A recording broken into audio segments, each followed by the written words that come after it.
todo el tiempo de disputa se pudo abrir el LUM, el lugar de la memoria, recién a finales del 15, diciembre de 2015.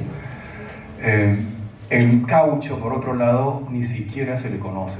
Como comentábamos, 99% de la población peruana no sabe lo que pasó en el caucho. No tienen la más mínima idea de que hubo este sistema de esclavización, que hubo masacres, que hubo asesinatos con total impunidad. Y eso es lo que muestra el documental, lo podemos comentar un poco acá. Pero el nivel de sadismo y de perversión que demostraron los caucheros, sobre todo en la zona norte, también en el sur, como Fitzcarral, pero en el norte sobre todo, que está Julio César Arana, un riojano que empezó como comerciante de sombreros y poco a poco se fue convirtiendo en comerciante de caucho y finalmente terminó desplazando a todos los caucheros de la zona del Putumayo, del Caraparaná, del Lígara Paraná, y se apropió de cerca de 5 millones de hectáreas de terreno, en un territorio que estaba en disputa con Colombia. Recuerden que en esa época el mapa del Perú se veía muy diferente. El mapa del Perú por el lado de Colombia, de la frontera con Colombia, llegaba hasta el Caquetá, ahora llega hasta el Putumayo. Todo ese territorio después fue entregado por Leguía a los colombianos.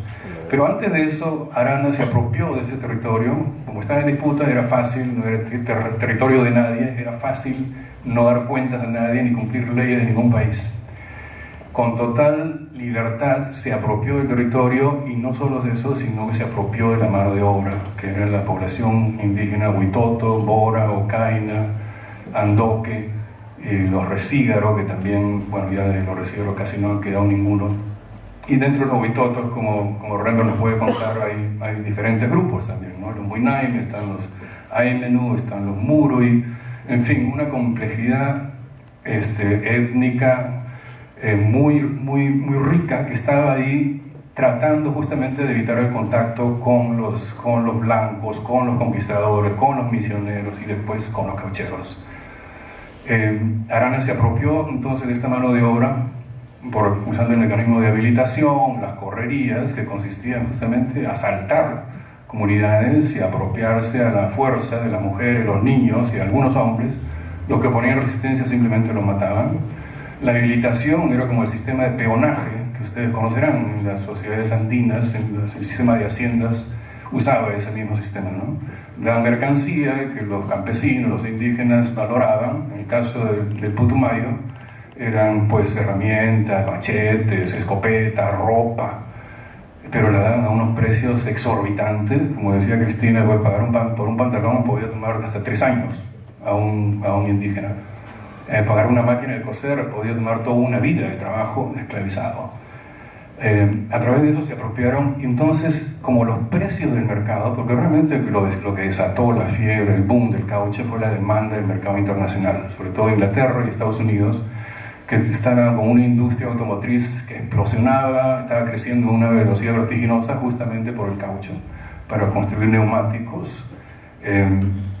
Goodyear inventó el proceso de vulcanización, después se inventó los neumáticos inflables, por lo tanto la industria de bicicletas y de automóviles tenía una demanda fuertísima de caucho. Brasil fue la principal fuente. Brasil producía cerca del 80% del caucho latinoamericano.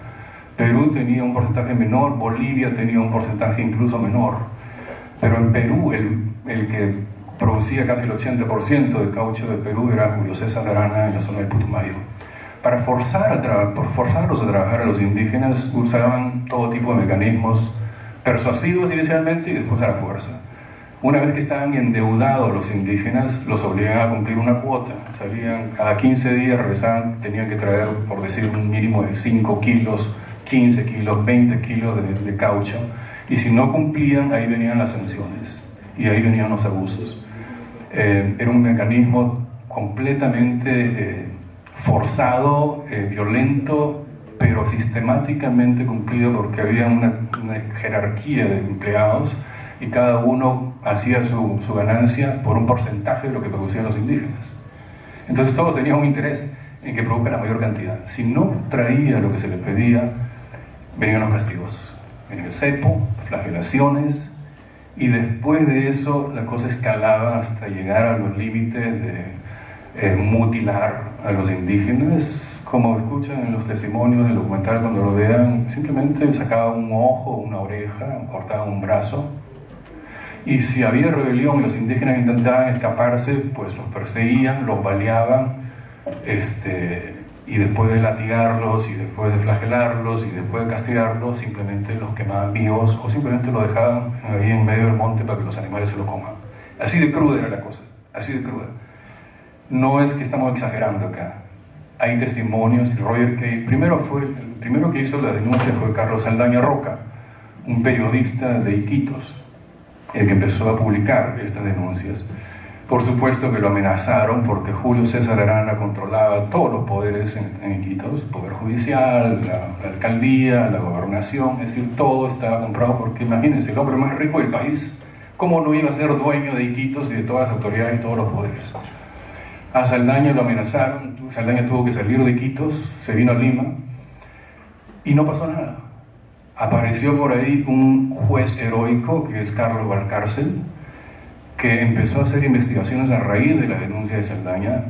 Bueno, ¿qué pasó? Saldaña, a Valcárcel lo destituyeron. La misma corte de Iquitos, donde él trabajaba, lo acusó, le hizo 4 acusaciones criminales a Valcárcel. ¿Por qué? Porque se atrevió a desafiar a Julio César Arana y a su empresa. Lo destituyeron, lo reemplazan con Rómulo Paredes, es otro juez que también heroicamente se resiste y empieza a hacer denuncias y le abre un juicio también a Arana. Entonces así estaban las cosas, pero igual como la historia nos ha demostrado, cuando hay estos conflictos internos y cuando hay voces dentro del país, la gente no le da importancia hasta que llegó un extranjero. Un ingeniero norteamericano que estaba navegando, venía de Colombia, estaba buscando oportunidades económicas y resulta que pasa por las propiedades de Arana y así entra en contacto. La gente de Arana lo apresa porque era una amenaza. Él sabe, aprende, encuentra la forma de negociar para que lo liberen después de haber observado lo que estaba pasando. Se va a Iquitos este ingeniero con un compañero Perkins y empieza a recoger testimonios de gente que había pasado por las manos de Arana. Y después de eso se va a Inglaterra y empieza a publicar estas denuncias. Esto provoca un escándalo internacional. Inglaterra manda al cónsul Roger Casement, que venía del Congo. Casement había estado en el Congo, si ustedes estarán enterados, ¿no? Leopoldo II en el Congo, que arrasó con entre 5 y 8 millones de población nativa en el Congo, justamente extrayendo caucho, extrayendo marfil, extrayendo todo lo que había en la selva africana. Casement fue a hacer esa investigación, hizo la denuncia y se hizo conocido justamente por esa denuncia. Cuando ocurre lo del Amazonas, lo mandan a Casement al Putumayo. Putumayo va, hace su investigación y publica lo que se llama el Libro Azul.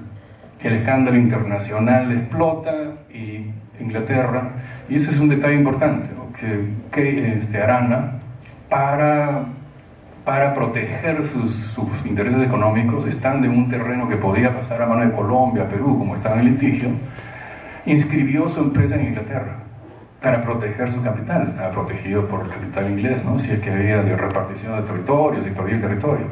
Por eso es que Inglaterra tiene injerencia y le ordena, después de los abusos, las denuncias y la publicación del Libro Azul, ordena la liquidación de la empresa de Arana. Es en ese momento que empieza a decaer el caucho, y no tanto por eso, sino porque ya los ingleses desde antes habían sustraído lo que ahora llamaríamos piratería biológica, habían sustraído miles de semillas de Hevea brasiliensis, de caucho, planta de jede, y les habían llevado a sus plantaciones en Sudáfrica. Entonces ya para esa época, cuando se da la liquidación de la empresa de Arana, ya las plantaciones inglesas en Asia estaban produciendo más de lo que se producía en la Amazonía. Y eran plantaciones, eran más fáciles de extraer, era más fácil de comerciar, de transportar, etc. Entonces por eso cae el boom de la Amazonía. Casi 3 generaciones indígenas fueron afectados. ¿Y qué pasa? Esta historia no se ha difundido, en los colegios no se ha enseñado, no se ha publicado. ¿Por qué? Volvemos al tema de la memoria, ¿no? En las memorias no necesariamente hay olvido Se contrapone la memoria, la recuperación de la memoria. ¿A qué se contrapone? No al olvido, se contrapone a la supresión de la memoria. Se contrapone a contramemorias. Y eso es lo que ha pasado con el caucho. La contramemoria es esta versión que dice que los caucheros trajeron progreso, que trajeron mucha riqueza, que civilizaron a los indígenas, ¿no? Que les enseñaron a vestirse.